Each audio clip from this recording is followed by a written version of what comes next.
The China Grove solo is super fun to play, totally playable. It starts off as rhythm guitar 1 is playing the main riff unaccompanied after the bridge.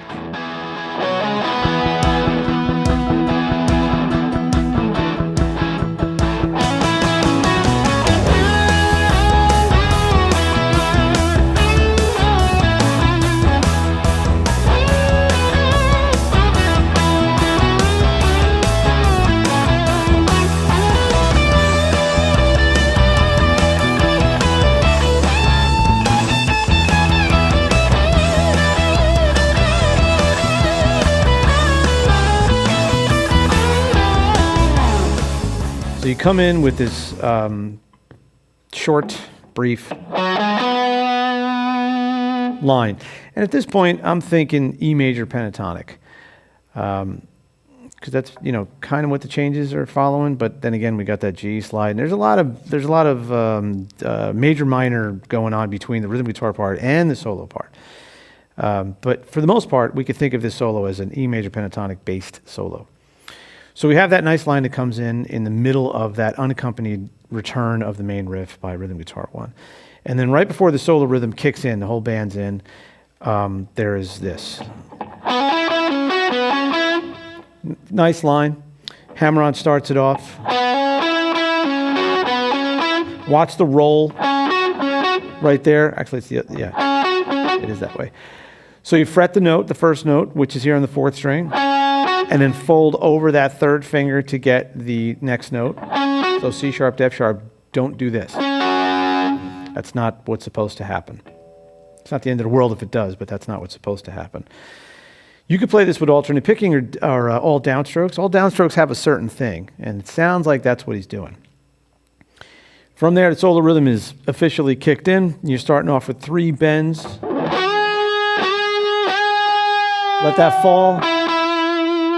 And then pick that root, that E right there, and apply vibrato to the second one. I'm going to be specific about where vibrato is because it sounds good where he puts it, and you should take cues from where a guy who's got his stuff together, where he puts that stuff, and start doing it on your own.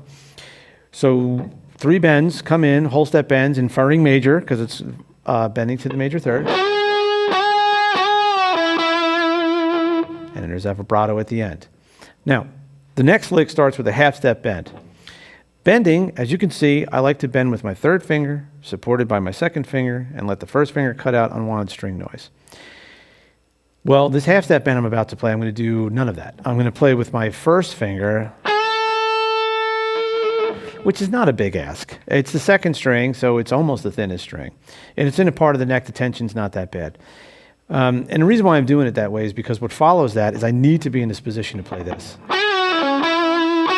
Actually, I need to play this. No, I need to play this. That one, I swear, I promise. So, half-step bend, 1st finger. It does not come down. Don't even have vibrato. And you go right into that bend. And you play that major pentatonic lick. The whole thing's major pentatonic. Okay, from there, at this point, we have gone through the solo rhythm riff, 4 bars. So that's like the first go at it. Here's the next go at it. Starts off with this. Whole step bend, all the bending techniques we just talked about. No vibrato, though. The next bend, the 2nd bend I just played there, is called a ghost bend, which means that you don't hear the rise, you just push it up. Now, why would you do something like that? Why can't you just do this? Because the phrasing's different. And also, it's more movement, and it's unnecessary movement when I can do this. That's what's happening. And there's vibrato applied to that ghost bend. From there, you got this little statement. No vibrato, right? Then comes this really nice pedal steel type double stop bend. Do it again. Lower it. And notice where the vibrato is. So here's the whole lick. Right? Okay. That gets you out of the second go at the rhythm changes. Coming into the third one's a little pickup, which is this. E major triad. And you're catching that flat 7 sound. It's pretty cool, and you're going to dig into it. You're going to drive that at home. Drive it home. Vibrato, too.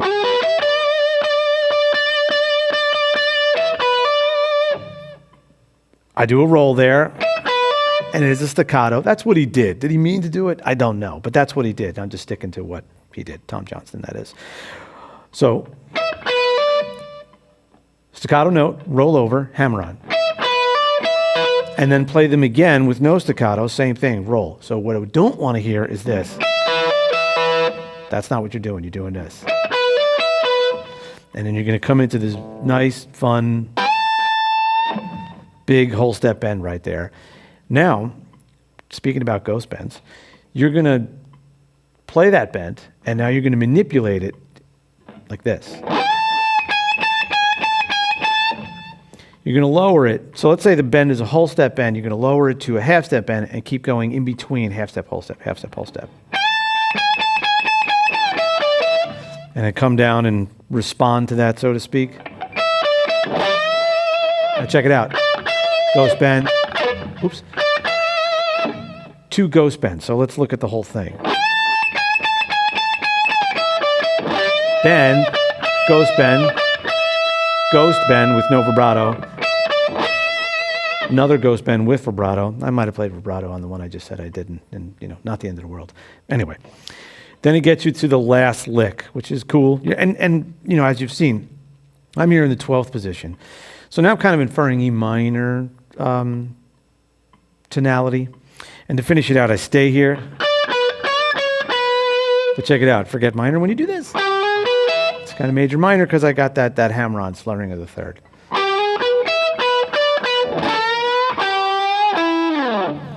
So let's look at that one more time, the ending lick. It's this. Half step bend, hammer on, roll, whole step, pull. And what I mean by the pull, it's a quarter step pull. And you could do this with the last one. If you want to get a little bit more bluesy with it. So that's the China Grove solo. E major, most of the time, got some minor inflections. That's very cool, very rock and roll, and definitely something you should pay attention to, as well as where the vibrato was and where it wasn't. These are cues that'll make your soloing sound that much better. Put the time into learning the phrasing of the ghost bends. Don't just bend it. Do the ghost bends, because it contributes to things, and it's a cool trick to have in your own trick bag. So learn it, turn it up, have fun.